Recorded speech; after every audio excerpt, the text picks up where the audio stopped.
Hello, everyone, and welcome to another edition of the Talking Football podcast. I'm absolutely delighted to say we're joined on the line by a good friend of mine, Steve Eyre, former Manchester City youth coach, of course, formerly of Rochdale as well, and Huddersfield. Steve, how are you doing?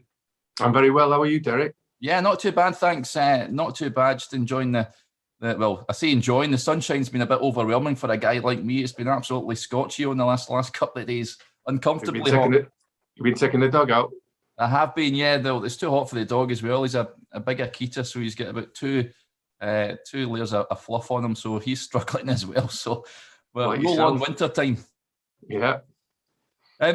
Before we talk about the career, Steve, of course, the Euros have just passed. England mightily unlucky, coming ever so close, losing in penalties to Italy in the final on Sunday. As a coach like yourself, I mean, you've coached a lot of these young lads. What did you make of it? Well, I thought it was obviously a fantastic tournament. Thankfully, the two best teams got to the final, which isn't always the case. We obviously clearly the best team in the first 30 minutes, maybe up to half time. But from that point, I never saw us as favourites in the tie. Once Roberto Mancini, who I've been a fly on the wall and seen work at Manchester City, I won't say gambled, but educated risks, but with substitutes, really changing the speed of the game, the dynamic and flow of the game. Almost from half-time, I didn't really believe we could win. There was a mood around it, the commentary. I mean, I watched the BBC one when it was fine, but the commentator suggesting that the crowd shouldn't be starting the carnival songs on 60 Minutes was a little bit doom and gloom. Gary Lineker saying, oh no, it's extra time. Oh no, it's penalties. It felt like there was no real surge of energy and belief, even though once it gets to penalties, it's a lottery, Derek. Yeah. It always felt we were hampered with worry and concern. And I don't know if the players felt that, but that was certainly the atmosphere and the energy that came through my television. Yeah, absolutely. You mentioned there Mancini. I can't help but being impressed with him this tournament. And I mean, the work he's done at Italy is incredible, isn't it? Is it 34 now unbeaten or something like that? Yeah. They're unbeaten. I mean, it's remarkable considering where Italy were. Yeah, absolutely. And, just listening to their player interviews suggesting that he woke the giant up really and told them that they will win the Euros. You've got to set those challenges and have those beliefs, but not sure how many of them actually believed it. But almost from game one, we recognised, oh, these are dangerous. These could go deep. Could actually be the best team in the tournament. So from a footballing point of view, whilst devastated on the evening and possibly going into the next day that England didn't win, Derek, from football point of view, with hand on heart, we've seen Denmark and Greece in years gone by and others, when you don't always have to be the best team to win a competition, 6 or 7 games. But almost from game one, we were all suggesting they were the best team in the tournament. So football wins. Yeah, absolutely. I mean, that's a semi and now a final that Gareth's led the team to. Do you think you can go maybe one step further at Qatar? Do you think that was the real chance on Sunday? Yeah, I do, absolutely. It was almost a home tournament for us. And it was amazing. I know there's a lot said about the 18 months we've had in the country, but that's been all over the world. Yeah. But it was just amazing for our country to unite, put our rivalries aside and all join up, and the old anthems and the songs. The players appeared to socially get on superbly, and the country completely went with it. It was great to see young children getting into the sport that we love. Yeah. Lots of women. Not suggesting that women haven't always been into football, but the swell of it now is enormous. Yeah. Due to the growth of women's football. Obviously, the real old generation, like my father, for instance, yeah. Not seen anything since 1966. You don't know whether they're going to get that close again. And I thought there was some real optimism that helped the team. And I think the outside support, I don't think we could have done any more. I know there was some aftermath in terms of people barging in the ground and some poor behaviour that we're hearing and stuff that goes on online. But in terms of the event, I thought the fans certainly played the part. And as for the team, I feel like we were absolutely maxed out to get to the point of penalties. And in the end, we've lost by a spot kick or two. But I do believe we were maxed out. Yeah, it's fine margins at the end of the day. Steve, looking back at your career then, growing up, was it in Salford? Is that where you grew up as a youngster? Were you always kicking the ball around? Yeah, of course. Yeah, still in the same spot as well. Live in Worsley in Salford. Manchester City is my team. Those that know me, know how passionate I am about the club that I love. But I love football, so I respected other football teams. Liverpool being a great team of the 70s, and begrudgingly Manchester United and their stranglehold on British football for so long. With Sir Alex Ferguson, I had only the respect for it. And so obviously Manchester based. My dad was an ex-footballer at Manchester City and wrote books, autobiographies about his time at the club, his love of the club. So I probably didn't have a choice. I was straight into Main Road as long ago as I can remember. Love the team. Obviously, then started to get into the teenage years where Manchester City were having a lot of trauma. So emotionally, it was a drain. When going through my schooling life, United were dominating and City were getting relegated often. But I stuck to my principles and my values and the club that I love. And then once I'd finished school, I joined Burnley as an apprentice and then Wigan as a professional. Got to the age of 20. And then at the point of release, I think the choice was quite easy, actually, Derek, because there was no concrete offers, only offers of trials. But I was very fortunate enough to be offered a coaching position at Manchester City, very young at 20, to be offered it and accept it. And the club that I love stayed with for 21 years. So I think I can safely say very, very much in my blood.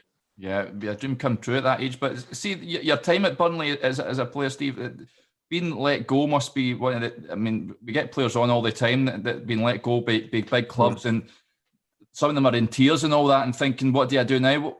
Can you remember back to that point? And yeah, you were a bit different.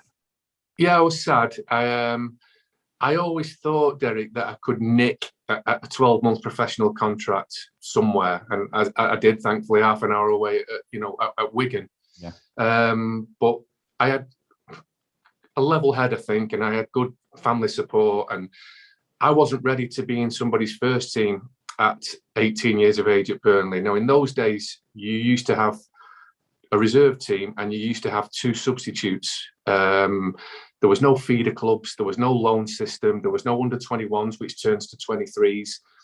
These days there's all that, plus there's 7 subs. You can have as many as 22 turning up for a football match. So the squads have really grown. So it was very much a guillotine operation at the time. Now, like thousands of others, I felt a little bit hard done to, and I felt like I needed a bit more time, but you just don't get it. They run to a tight budget. I was only, perhaps good enough to be a youth team captain, reserve team captain, but in the lower leagues. But once you sign professional, there's no real time for development. The emphasis now these days, 18, 19, is development. And they talk about lads possibly being ready when they're 22, 23. When you were 18 and you had to turn pro and almost be ready for somebody's first team squad. And I've not got a hang up with that because I needed another 12 months that you don't get. So it got me on the coaching road earlier than expected. And thankfully, I can say I've done 30 years of coaching now, which was a real head start. Whereas at the time, I was devastated. I wasn't playing in the Football League and I was combining coaching and playing in the Vauxhall Conference with Runcorn and Southport, Chorley in the league below. But it didn't half give me a really, really good head start and an early start into coaching. Yeah. So see, when you offered that coaching role, was that when you sort of gave up the playing side of things? Was that an easy decision to make? Well, no, what it was, what they say about happening for a reason, it was easy to combine the two. You have lots of energy. I was playing in the conference at a good level. Obviously, it's the 5th tier of English football. You're down London every other week. It was I still had ambitions that you might get picked up, but I could combine coaching, learning how to coach. I certainly wasn't any type of coach at that point, very much a novice and a fly on the wall, but I was still playing and I was very fit when I was playing because I was joining in every day, as a young coach, and I was able to handle it, around the young players. And then, so I was basically still training every day. I was in good shape, but just coaching Manchester City's junior teams, the schoolboys. But what happened, I progressed on the coaching ladder and I got offered an under 16 position before 18s, before reserves. But that takes up your Saturdays. So the point at that point was what do I want to do here? And obviously there was going to be a longer chance of a career as a coach at Manchester City than bashing around in the conference. So I finished at 27. I picked up loads of injuries in non-league. Some people actually say to me quite nicely, "Oh, you didn't make it because you got injured." Well, that's not actually true. Yeah. I've got to be fair to anybody listening. I didn't make it because I wasn't good enough or quick enough at the time, perhaps. But all my injuries came in non-league. So I'd never say I didn't make it because I got injured. But at 27 years of age, I was around the Saturday scene of youth football at Manchester City. So to be fair, for me, it was an easy decision to stop playing. Yeah. See, in terms of the coaching then, of course, you sort of, through the years, you harness your coaching skills and stuff. But at that early age, Steve, was it your dad you sort of got harnessed your coaching abilities from, or was it still elsewhere? Well, we both love the game, and he's done every job in football as I have, which, played, coached, assistant managed, caretaker managed, lots of rejections, some good times in the game, scouted. So I was never far away from, it's all we ever would talk about, and it was all we'd do as a pastime, So we'd be always at games of any level. So it was about loving the game. And then obviously as you love the game and you broaden your horizons and you put yourself around the game, you start to meet more people, but you also, you're watching different teams, age groups.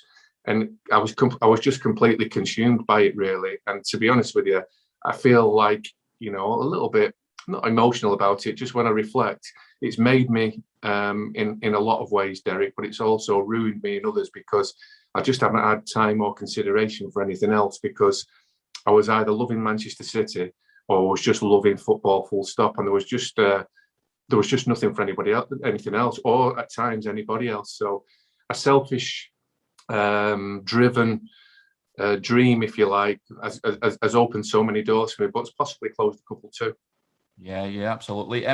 Just touching on Main Road, you mentioned, Steve, of course, different now. We've got the Etihad, but in Main Road memories, it was something else, that ground, wasn't it? Oh, well, it was brilliant. Obviously, as a kid, I remember my dad being a young apprentice, and he was one of those popular ones, I think, within the club. Yeah. I think his best friends went on to become legends at the club. Neil Young, Mike Summerby came later. Tony Buck came later. So on and so forth. Colin Bell.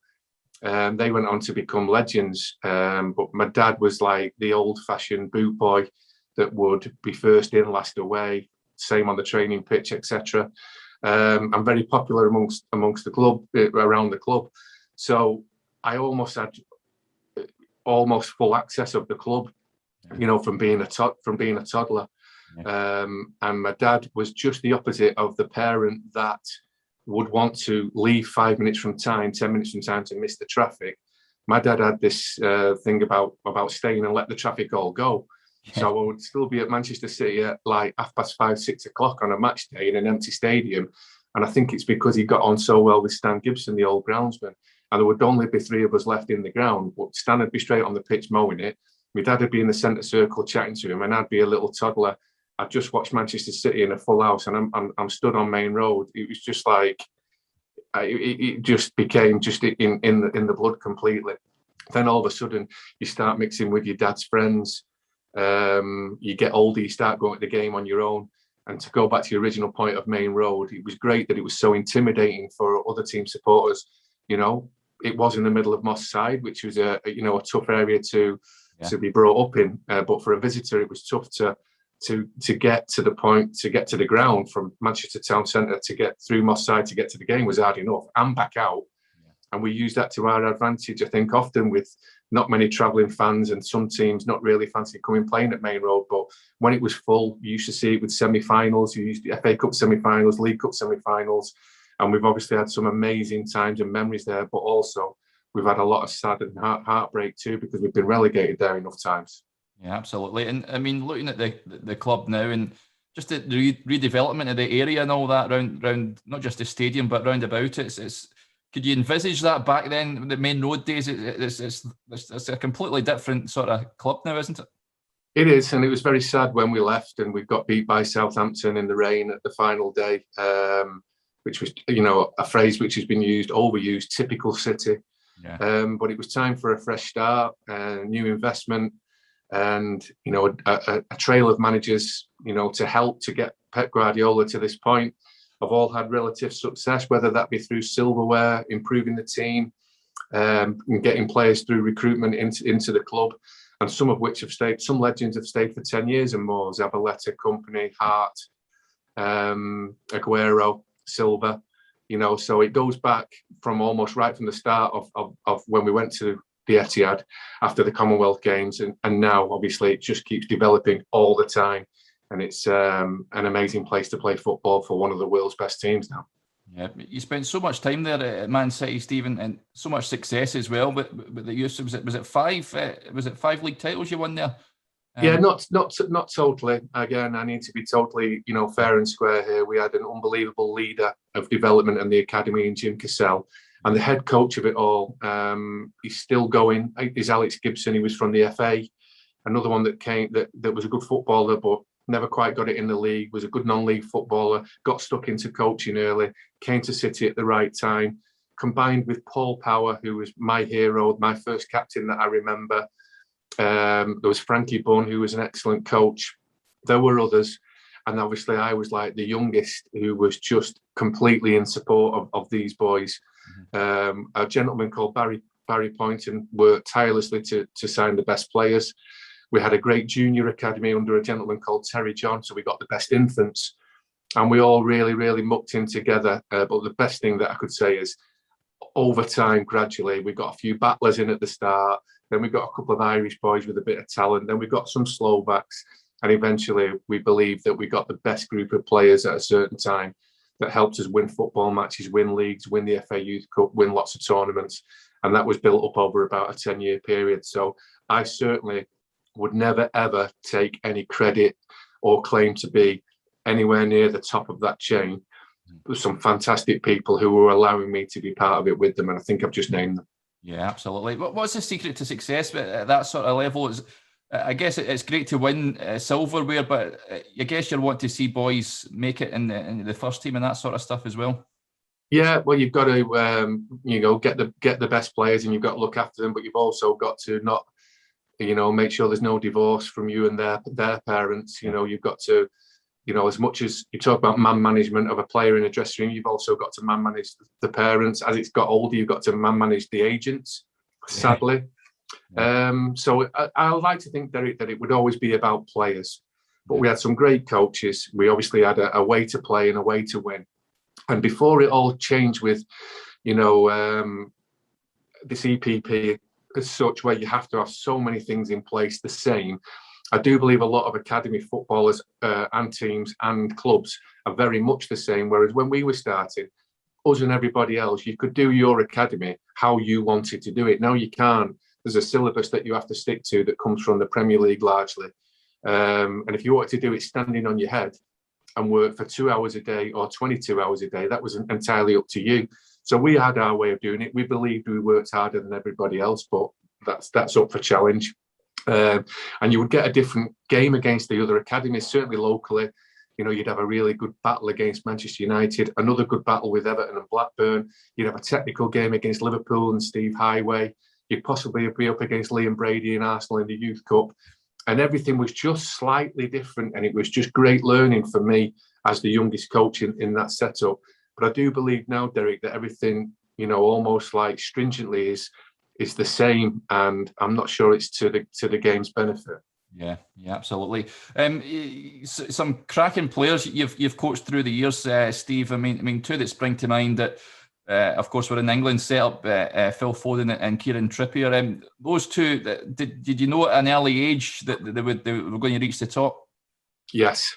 Again, at the time, we have to thank Barry and Jim so much for signing good players, but I think I had a decent eye of, it's not hard actually, but, who's a good player. But it's all right spotting who's a good player when they're 14, but you've got to try and work out who's going to be a good player when they're 20. Yeah. That's because the job really, you want to win games and cups, leagues, but the job really is to get players into your first team. But our job, we loved our lads so much. We were like football fathers. We just wanted them to become great lads, back up what their parents were doing, but just to become a professional footballer in the Football League. ideally doing it for us, but we just love them so much. We just wanted to give them a start in life. And just over a period of time, we had great teams. We hardly got beat. We obviously played good football, and we combined physical players with talented players. Some don't get a mention. We signed Stephen Ireland from Ireland. He wasn't ready at 14, but he was ready at 17. But Jim knew when to wait for him and when to pull him and when to push him. We had Michael Johnson, who was the best young professional that played for me. I had a fantastic team, and then he arrived at 13, and he was just this little bit different. So we were upgrading all the time. Then we got Daniel Sturridge, who was clearly the best striker in the country at the time. Kasper Schmeichel would come in the system. Then me, all of a sudden, he's heading the ball better than anybody else in the country. Micah Richards is scoring 12 headers on a Saturday morning for the under-18s. And you're thinking, we've got so many good players, and we've got pace, talent, but we've actually got the best in the country in about 8 or 9 different categories. And then just underneath, Kieran Trippier was without a shadow of a doubt the best passer of a football that we've ever seen. And going from under 11 to under 12, Derek, the pitches go, because you go from 8-a-side to 11, and the pitches go big, and it can be a graveyard for a lot of young players because they can't run around it and they can't kick the bigger footballer. Kieran could obviously, you see how he does it now. His technique was like beyond the syllabus. And then right in the infancy, if you like, was Phil Foden. And of an evening, we would train we'd train the U team morning and afternoon. And of an evening between 4 and 6, about 100 boys come and train in the indoor dome for a couple of hours, all in the same kit, all about 4 foot, all having to have the shoelaces tied. And it was very much a needle in a haystack. But with him, it was so obvious to see, because he was just this incredible messy type dribbler and receiver with incredible balance and light feet, but also the perfect team player too. So he could dribble around the whole team and score, or he could be in the middle of the pitch passing to all his teammates, and his head on a swivel at all times. And it was almost ridiculous. Whatever Kieran could do at pinging a ball, Phil was doing stuff that was like elite, that was again way, way beyond the syllabus. And it was actually astonishing how talented he was, and obviously still is. Even though he's 21, 7 trophies, he's a parent, you start thinking he's a man, but he's still really a boy. But in that age group of 7 to 9 to 12, before I left, I was actually mesmerised by what I was seeing. Yeah. Now you're saying managing the players sometimes are not ready. That's what sort of Guardiola's done with them, isn't it? I mean, folk were saying get him in the team, but he's managed them superbly, hasn't he? Just sort of integrating them slowly and steadily. Yeah, it was a frustration, because everything that Phil every challenge he's been given, he's grabbed and ran off with, quite comfortably. He started off by coming on in injury time when City were 2 and 3-0 up, and he was playing in the corner flag with Kevin De Bruyne and David Silva. And he was clearly missing that 90-minute experience. He was missing that 0-0 experience when the pressure's on. He's comfortable coming on at 3-0. There was a breaking point when he played against Tottenham at the Etihad and scored from close range with a header. That was the next move forward. Then all of a sudden he's scoring at Wembley. Then all of a sudden he's playing at Old Trafford, man of the match. He's scoring on all these grounds. And you're thinking, we can't hold this boy back anymore. But he was up to 100 appearances quite quickly, Derek, despite those snatched minutes. And it was a different story for Sancho, who I didn't work with, but he came in the building, and with impatient ambition, he wanted to go and play in a different country, different culture. Yeah. He wanted first team experience, he wanted TV experience, and eventually it's come round for him. He's played for England, missed a penalty or not, and he's obviously on the verge of playing for Manchester United. So he went a different way. But for Phil, it was very difficult to get a start around the mega talented superstars of Manchester City.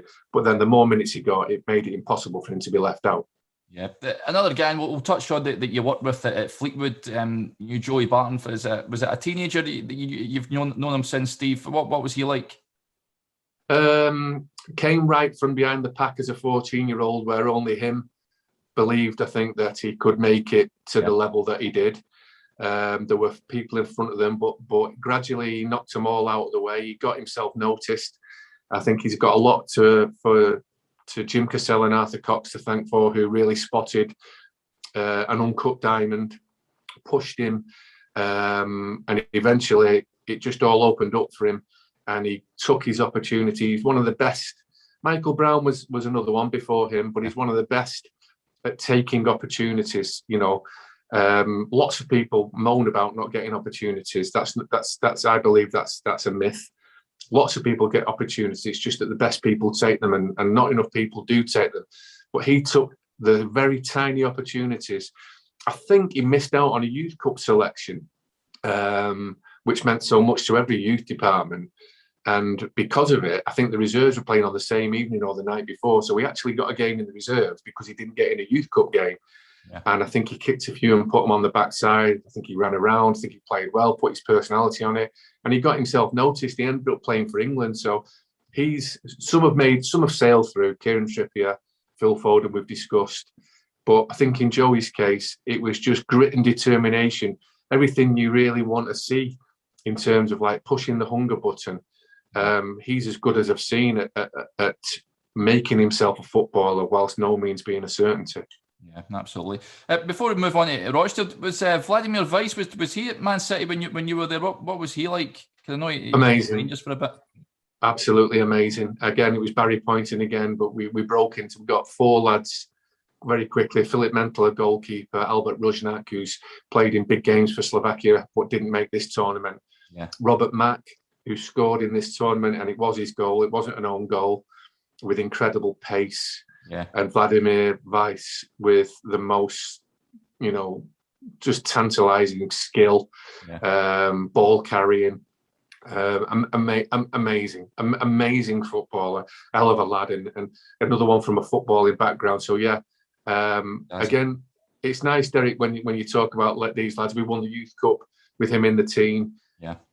An amazing player, and some will think he's achieved a lot in the game, but that skill deserves more. Yeah. So 2011, then the summer, Rochdale come calling, Steve, and they offered you the chance to become their manager. Was that something you had to take some time to consider, being at Manchester City for so long? And did you have offers during your time before that you maybe knocked back?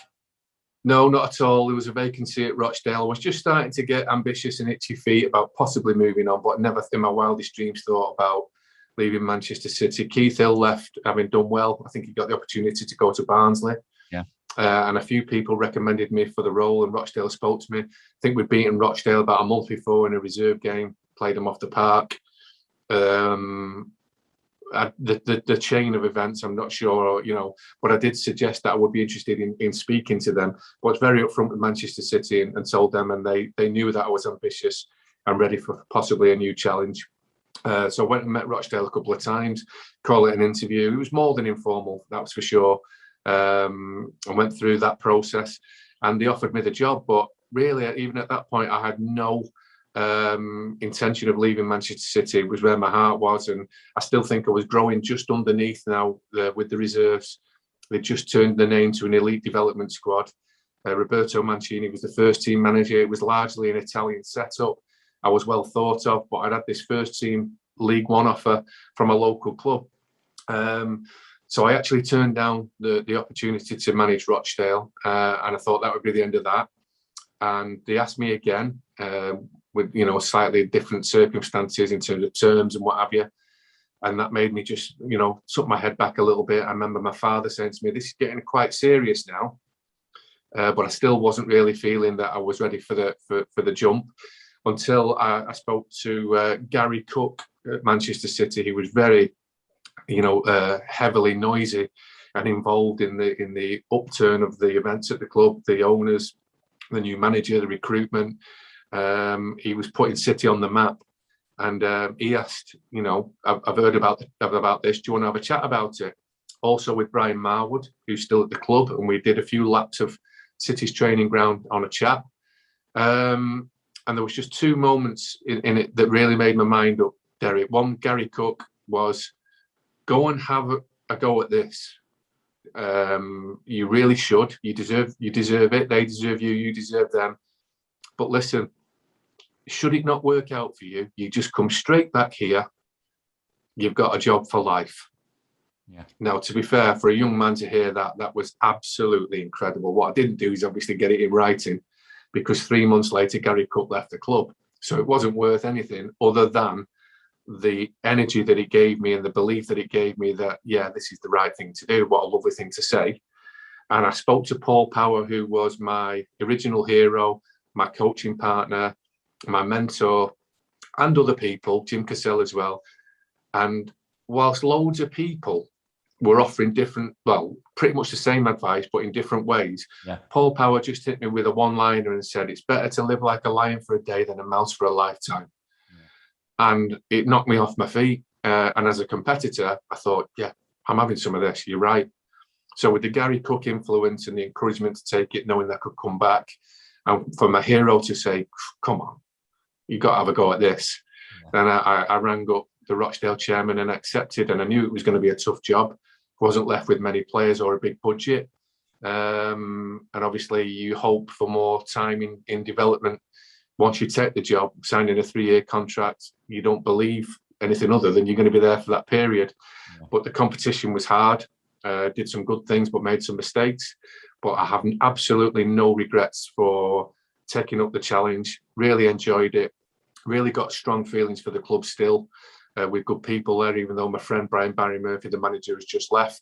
And I actually think that if I hadn't have become a manager in terms of status and profile, regardless of them, sacking me at the Christmas time and replacing me, probably a kinder word, that I wouldn't have been able to become first team coach at Huddersfield under Dean Hoyle and Nigel Clibbins and get promoted out of the division at the top end of it had I not been a manager in the same season. So there were lots of good things about it, but unfortunately, the caretaker manager had 7 games and lost 6 and drew 1, so out of 7.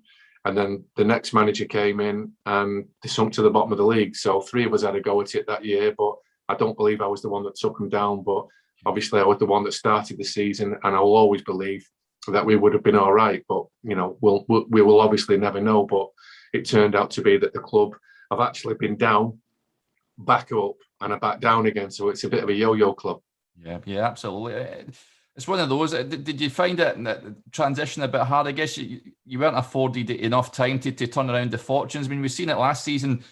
Bolton struggling at the start of the season, but Ian Evatt was given time to turn it around, and he did so, and they won promotion. So it's all about patience and time. But a lot of chairmen just get itchy feet, don't they, sometimes, and pull the trigger. Yeah. Well, I think they wanted to give it the caretaker, who was the youth coach at the time, but he didn't do anything with the results. He's doing very well now in League Two as a manager. He's getting that time at Carlisle, so he'll have benefited from that experience.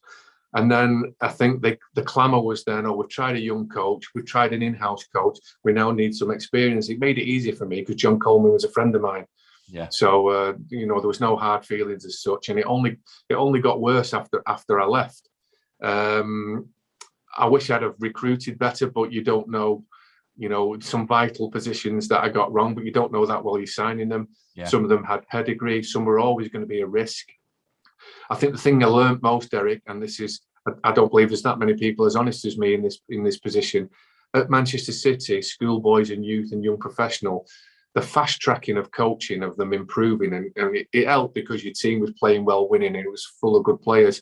But we used to see players improve within 4 weeks. If they came in late, they'd improve within 4 weeks, and all of a sudden they were up to speed, doing it your way, doing it the Manchester City way, doing it the rest of the teammates. But at the senior level, in the tough level of League One, towards obviously the bottom 6, 7 of it, I saw these lads who possibly weren't good enough not getting any better.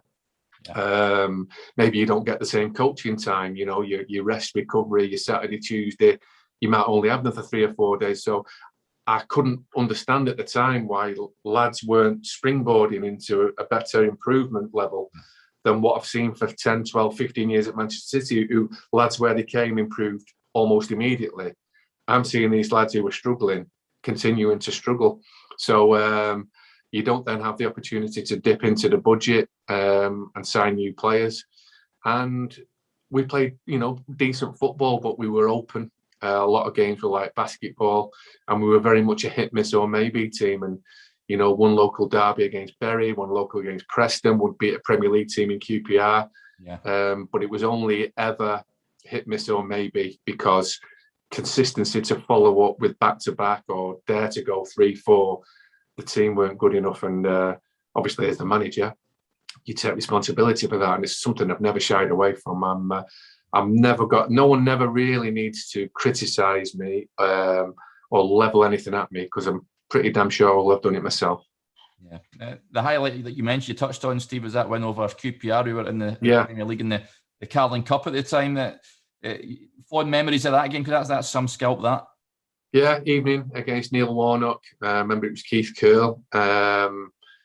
Loftus Road, it wasn't full or anything like that. So I said this in the team talk to the players that, this isn't a Saturday 3 o'clock, but, in the Premier League, this is a Tuesday in the Carling Cup, and I'm not sure they fancy it. And I will say that, it'd be unfair to name him, but one of the QPR staff shook my hand before the game. Now, if I was nervous before the game, I wasn't nervous after the handshake, because he said to me, "Don't do anything silly tonight and you'll go through."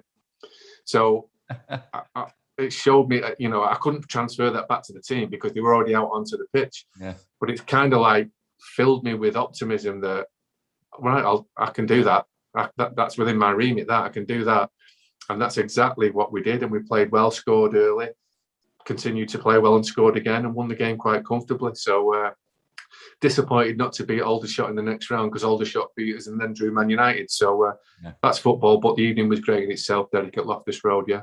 Yeah, Neil Warnock, of course, your opposite number that night. Did you have any? Did you enjoy run-ins? Is there any managers in particular you enjoyed a run-in or two? No, because I was brought up the right way to be, show humility, have football courtesy.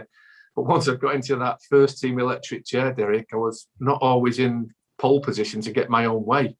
So there was no way that I could have to go on the touchline or, I'd always like to conduct myself correctly. But, with the team that I had assembled at Rochdale, and I've already described them as hit, miss or maybe, the chances are I'd end up with egg on my face if I tried anything silly on the touchline. I think everybody knew that I was a competitor. I'd stand my ground verbally if I thought something was incorrect. But I was a novice. I was a newcomer, and I wasn't intimidated by any of these guys. But I did look across at every single one of them and recognise they'd all done more than me in the managerial game. So I wasn't for having a tear up with anybody. And I'd like to think they all think that I'm a good lad and a good competitor and very fair.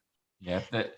Some of the players, that were there, Stephen Darby, was he there at the time when you were there at Rochdale, Steve? It's a tragedy what's happened to him, isn't it?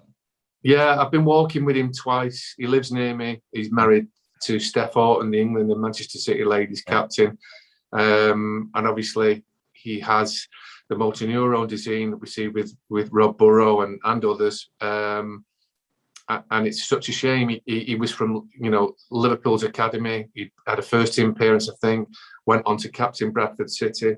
And this tragedy that has struck him, you tend to possibly get emotional and suggest, oh, how could it happen to the nicest lad in the world? Well, he actually is.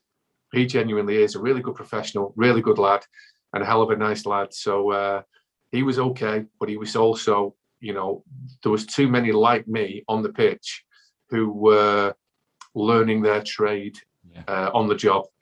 And I didn't have enough senior players, although I did have a really good one in Gary Jones, who was the club legend and the club captain, who also went to Bradford City.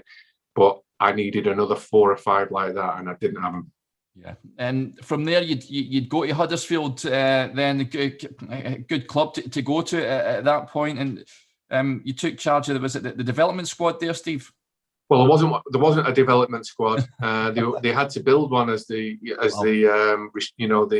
things that you have to implement from the Premier League, like I say, with this EPP. So I benefited from that point. Their under 18s had just finished bottom of the league. They decided to give 3 outfield players a professional contract and the goalkeeper. So I had 4 players, and I was told that I was going to come in and start a development squad. And I thought, well, how's this going to work? We've got 3 outfield players, a goalie, just finished bottom of the league, and expecting us to play in a competitive league. Yeah. Well, yeah, that's what we want you to do. But equally, you'll work closely with the manager we just appointed, Simon Grayson. And eventually you'll have a squad of any which way you want to do it. Nigel Clibbins and Dean Hoyle gave me this remit. Play players up. Occasionally you might have players from the first team that join you.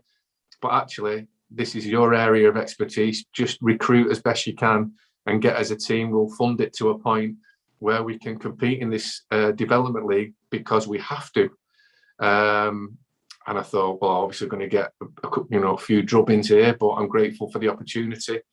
But the three outfield players, one of them is Matt Crooks, who's subject to a few bids now from Rotherham, who's getting around the game. I think Ipswich are in for him, Derby are in for him, but he's still a Rotherham player.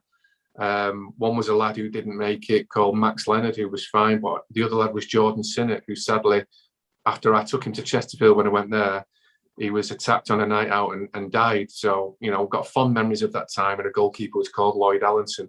But by hook or by crook, I managed to bring Tommy Smith with me from Manchester City, who'd just been released.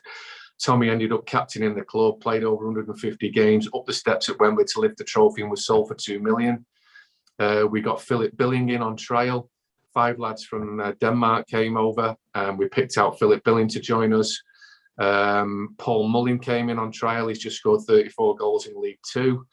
Murray Wallace wasn't ready for the first team. He's a good player in the Championship. Tom Clark was not in the first team. And all of a sudden, I just got 2 or 3 more from City and Rochdale and got a team together. Dwayne Holmes was a young player who's back at Huddersfield now after Derby County. And all of a sudden, I had this group of boys, men, young men and men. And it was like, well, let's have a go at this. But we managed to win the league. And then we won it the year after too. So for 2 years running, we won the Development League. Sorry, Derek, the sun's coming right through here now. That's okay. And then, luckily enough, we were good enough. Simon Grayson took the team up at Wembley on penalties, despite losing the first, missing the first 3 penalties against Sheffield United, but still winning. And we were in the Championship. I was the development coach, and over time, I got closer and closer to the first team until becoming the first team coach there. Brilliant club, brilliant 6 years. Yeah, Dean Hoyle, of course, the chairman at the time, absolutely loves the club, doesn't he? He's Mr. Huddersfield, if you like. What was he like? Fantastic, ruthless. Yeah. I saw him move people on, and I thought, Lee Clark was 43 games unbeaten, and he didn't think he was going to get him over the line, and gave Simon Grayson the job. So that showed me what a ruthless. Well, it's a lovely man, what a ruthless football mind he had. And obviously, I kind of realised I wasn't in the firing line at that point, but I would be one day. Yeah. And when he changed the model. He went Simon Grayson, Mark Robbins, Chris Powell, David Wagner. So if you look and have your own opinion of them, they're all different characters, really. Yeah. So I'm not sure if Dean gets bored or a change excites him, but I did know one day that my time would come to leave once I'd got to the top end of the club, even though I didn't want to because I loved it. And when he chose the foreign way to do it with the David Wagner and the German staff, I was unfortunately, moved on. Yeah. So I was sad to leave there. That was a really nice time in my life for me. Yeah, I was going to say that. Yeah, you must be disappointed that it would come to an end, especially after being successful. But that's football. I guess you just learn it's cutthroat at times. Yeah, and also the thing that upset me most was, winning, 2 development leagues was a great achievement, but I kind of expected that of myself after a bit as the job. So, don't really, shout about that too much. But in the same week, they sold Tommy Smith for 2 million, Philip Billing for 15. So that's 17 million. Yeah. But we were also caretaker managers, Mark Lillis, the club legend, and myself, joint caretaker managers on 3 occasions, winning 6 games, bouncing the club back up the league, getting points, getting crowd back on the side. Yeah. So I really felt, whilst I will leave Rochdale and think, nah, they never saw the best of me, and I didn't make my mark at Huddersfield, I'm confident, and obviously the relationships I have with Dean and others, that despite leaving, I certainly left my mark there. Yeah, absolutely. And from there, then you'd go to Chesterfield. How did that opportunity come up? That was they were struggling at the time, and a bit of time out of work, doing some media work, and then I met Gary Caldwell on the pro license. Yeah, he was on the Scottish one, I was on the English one, and part of the study was a combined, and he was looking for a coach, so it was quite comfortable that he would ask and I would accept, and we'd go from there, and we'd travel over from Manchester. It'd take a couple of hours. The team were struggling at the bottom of League One, but he had really strong beliefs of how to play the game romantically, really, really really good-minded ideas, but I'm just not sure that the team were capable to follow up his dream. And he'd won League One with Wigan Athletic, with some great players, and unfortunately got relegated with Chesterfield with some poor ones. Yeah, and that's, of course, at Chesterfield, Ian Evatt was there as well, Steve. Did you sort of sense when he was there, he'd be a player, that he would go on and become a coach as soon as he would finish his career as playing? A certainty. Senior player, loved by supporters. He has that endearing personality, leader. A lot of things that people are craving for in the game now that you don't see. He was, obviously his body was at the point of not retiring or finishing, but occasionally letting him down. But his heart was into it, and he was fantastic. He was really helpful to me coming in, settling, and he was interested in the coaching side of it. And you'd run things by him because you would value his opinion. And what came back was not just a senior player or a club legend or someone who's had a good career. It was someone that was going to be a coach or a manager, and he's obviously doing fantastically well. Yeah, that aside, I mean, Chesterfield, they've really have tumbled down the leagues in recent times, haven't they, Steve? I guess it's sad to see. I mean, a club like that shouldn't be where they are, should they? No, and there's a Stockport County or another. Yeah. Brilliant supporters. One thing I found, at the time, that a few nights a week I'd stop over. Everybody wanted a piece of you to talk about the team, the players, the club, and real passionate set of supporters.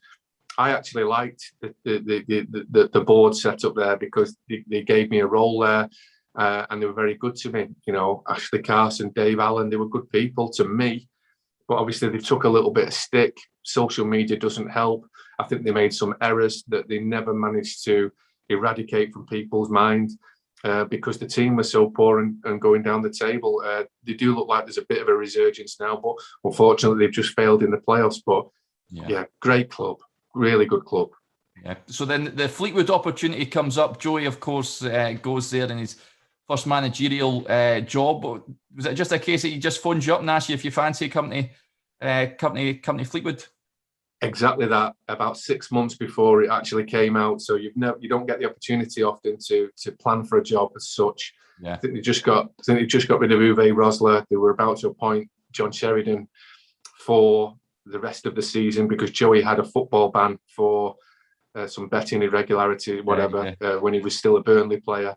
So he couldn't set the position. But it's not often you get the opportunity to plan for a job 5 or 6 months in advance, which is the second part of the season and the summer. So we had loads of chats, loads of dreams.